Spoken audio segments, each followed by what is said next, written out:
அதை பார்க்கறதுக்கு ஒரோச்சிமாருவோட 8-headed சர்பன் jutsu மாதிரி இருக்கு.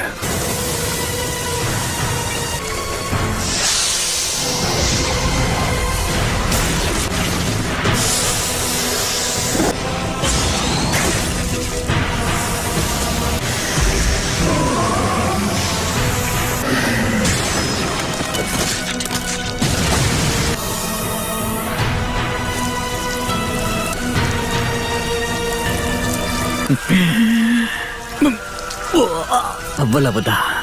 இதுக்காக தான் நான் இவ்வளவு நாளா காத்துக்கிட்டு இருந்தேன். அட்டாக் மூலமா நான் சுருண்டு விழுந்துருவேன்னு எந்த நம்பிக்கையில தாக்குன? டோட்சுகா பிளேடு தானே இட்டாச்சி. இவ்வளவு நேரம் இதை உனக்குள்ளதான் வச்சிருந்தியா? ராசனாகி பிளேடுடைய ஒரு வகையர் அப்படின்னு சொல்லப்படுது. ஒரோச்சிமாரு பல வருஷங்களா அந்த வாழை தான் தேடிட்டு இருந்தான். அதோட பவர் கொடூரமா இருக்கு. கதை முடிஞ்சது. சாஸ்கே